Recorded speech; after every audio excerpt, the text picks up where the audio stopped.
Jésus attend simplement que tu manifestes la foi et l'autorité, que tu passes à l'action, que tu commandes à la circonstance, de la même manière qu'il a commandé à la tempête. Donc je ne sais pas quel est ton problème, je ne sais pas quelle est la tempête dans ta vie en ce moment, mais Dieu te dit d'arrêter de subir, Dieu te dit d'arrêter de pleurer, Dieu te demande d'arrêter de gémir, Dieu te demande d'arrêter de douter. Il te demande, comme lui, de te lever et de prendre autorité. Bonjour à tous, bienvenue sur Vie TV. Aujourd'hui, on va parler du danger de l'inquiétude, de l'inconvénient de s'inquiéter et même des conséquences graves de l'inquiétude. On va commencer par lire un passage et au travers des minutes qui suivent, vous allez comprendre que l'inquiétude, c'est quelque chose vraiment qu'il faut combattre avec toute son énergie parce que l'inquiétude, simplement, est considérée par Jésus comme le doute, en sachant que le doute est l'une des plus grandes causes de non-exaucement. On va commencer par lire un passage. Je vais lire dans Matthieu chapitre 8 au verset 25. Il monta dans la barque et ses disciples le suivirent. Et voici, il s'éleva sur la mer une si grande tempête que la barque était couverte par les flots. Et lui, il dormait. Les disciples s'étant approchés, le réveillèrent et dirent, « Seigneur, sauve-nous, nous périssons. » Il leur dit, « Pourquoi avez-vous peur, gens de peu de foi ?» Alors il se leva, menaça les vents et la mer, et il y eut un grand calme. Ces hommes furent saisis d'étonnement. « Quel est celui-ci, disait-il, à qui obéissent même les vents et la mer ?» Donc là, on est dans un contexte où Jésus et ses disciples sont sur la mer, ils sont dans une barque. Et puis à un moment donné, on voit une grande tempête s'élever dans la mer. Les disciples, saisis de panique, réveillent Jésus en lui disant « Mais comment est-ce que tu peux dormir alors que nous sommes menacés de noyade ?» Et la réponse que Jésus leur fait est plutôt inattendue. Et je voudrais qu'on s'attarde sur une phrase que Jésus a dite. Alors au verset 26, il leur dit « Pourquoi avez-vous peur, gens de peu de foi ?» Donc, devant la panique des disciples, Jésus a considéré qu'ils n'avaient pas de foi ou alors qu'ils avaient peu de foi.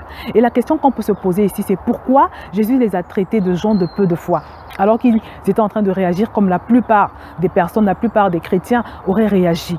Et la réponse, c'est que simplement, Jésus a considéré leur panique comme une attitude d'incrédulité. Et je voudrais me servir de cette histoire pour te faire comprendre que la panique, c'est quelque chose que nous devons éviter. La panique, c'est quelque chose que nous devons combattre. La panique est considérée comme l'incrédulité. Et l'incrédulité est un grand obstacle à la prière.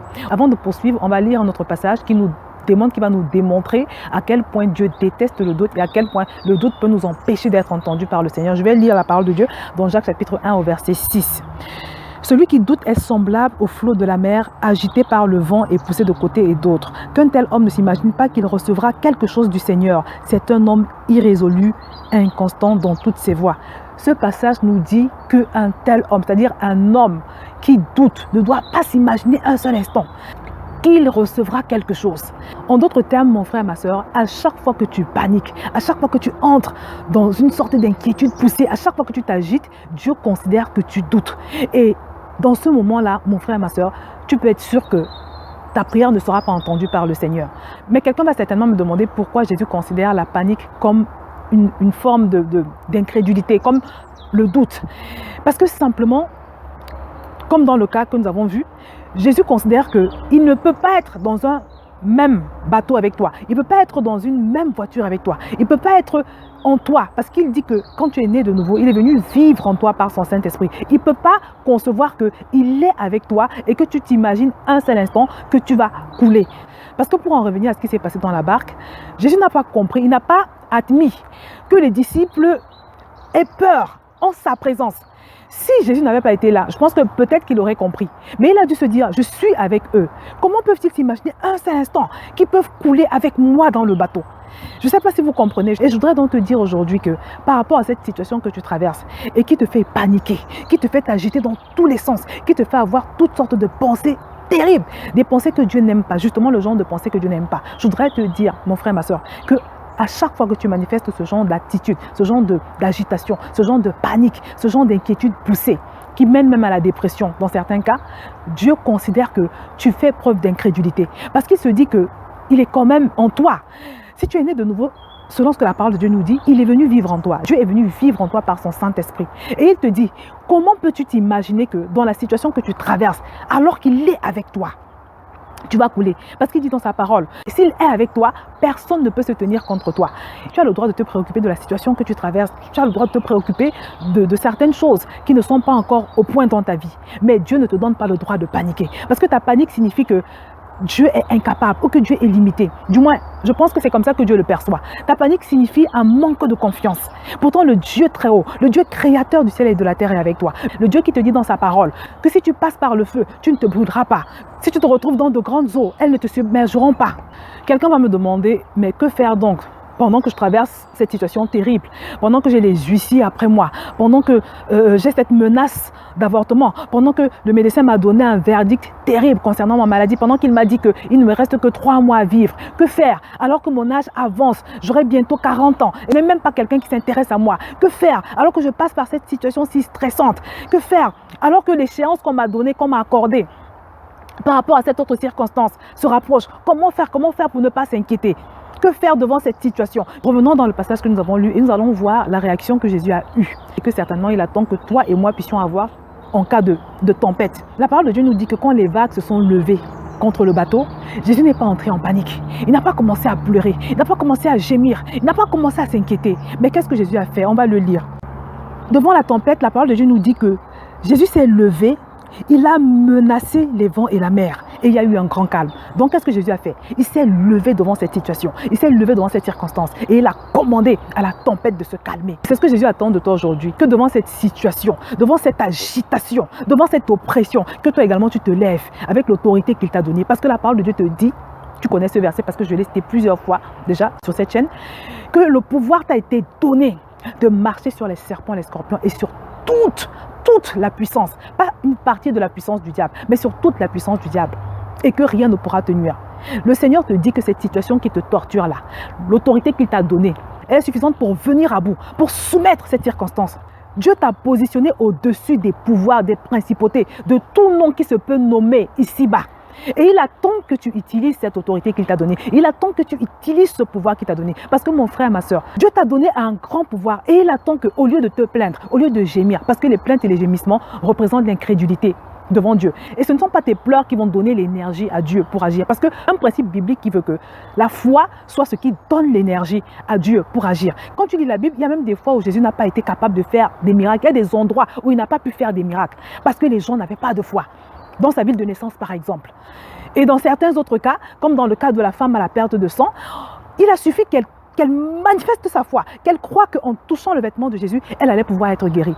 Et cette histoire nous dit qu'au moment où elle a saisi la robe de Jésus à l'arrière, en croyant qu'elle pouvait être guérie par ce simple fait, il y a une force qui est sortie de Jésus. Donc la foi de la femme à la perte de sang a déclenché sa guérison. La foi de la femme à la perte de sang lui a permis d'arracher sa guérison. Parce que cette parole nous dit qu'il y a une force qui est sortie de Jésus. Donc Jésus attend simplement que tu manifestes la foi et l'autorité, que tu passes à l'action, que tu commandes à la circonstance de la même manière qu'il a commandé à la tempête. Donc je ne sais pas quel est ton problème, je ne sais pas quelle est la tempête dans ta vie en ce moment, mais Dieu te dit d'arrêter de subir, Dieu te dit d'arrêter de pleurer, Dieu te demande d'arrêter de gémir, Dieu te demande d'arrêter de douter.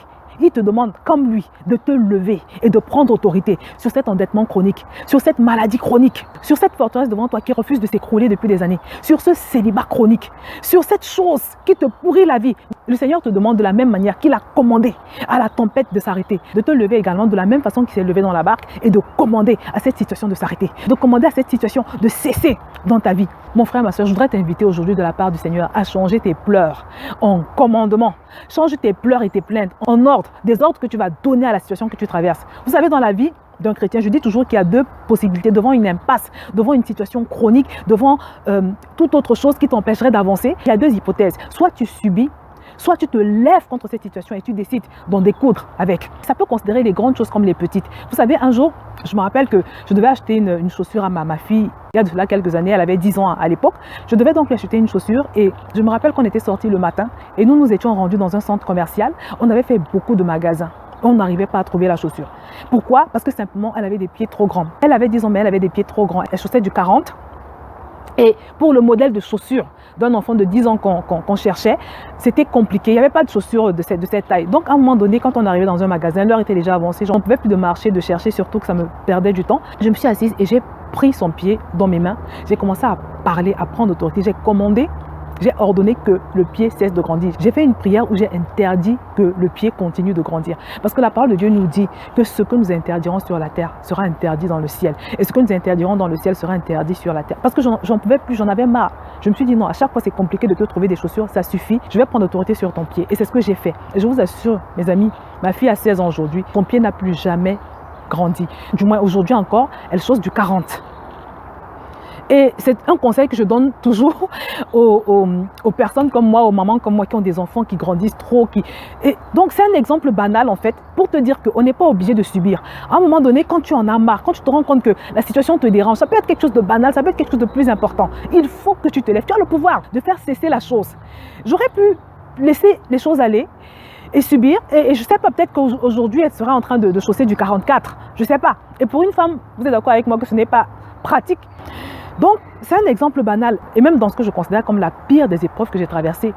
J'ai souffert, j'ai galéré pendant 7 ans. Et il a fallu qu'un matin, je me réveille en me disant que je devais absolument en finir avec cette situation. Il a fallu que je crie à Dieu, que je fasse des prières que je n'avais jamais faites, que j'entre dans un jeûne de 2 semaines, que je fasse des prières poussées, que j'aille en profondeur avec le Seigneur. Et ce n'est que là que le Seigneur m'a parlé. Il m'a donné des instructions de prière. Et c'est quand j'ai mis ces instructions en application, avec foi, que j'ai vu la forteresse qui était devant moi depuis des années se renverser. Et là encore, j'aurais pu laisser aller les choses. J'aurais pu subir. J'aurais pu me contenter de subir. Et qui sait, peut-être que j'aurais abandonné la foi à ce jour parce que c'était vraiment une situation terrible. Donc mon frère, ma soeur, je voudrais simplement t'inviter à arrêter de te plaindre, à arrêter de pleurer, à arrêter de gémir, à arrêter de t'inquiéter, à arrêter de paniquer. Parce que toutes ces attitudes ne te font pas avancer. Prends la décision aujourd'hui de te lever contre cette situation, de lui parler, de parler à cette montagne tous les jours si nécessaire, jusqu'à ce qu'elle se déplace et que tu puisses enfin vivre ta vraie vie. Mets-toi en colère aujourd'hui et je parle d'une colère sainte. Et décide de mettre un terme à cet esclavage dans ta vie. Décide de te révolter, de briser tes chaînes. Décide de franchir ce pas de foi qui va te permettre de vivre ta vraie vie. Je vais m'arrêter là pour aujourd'hui et je te dis à très bientôt sur Vie TV.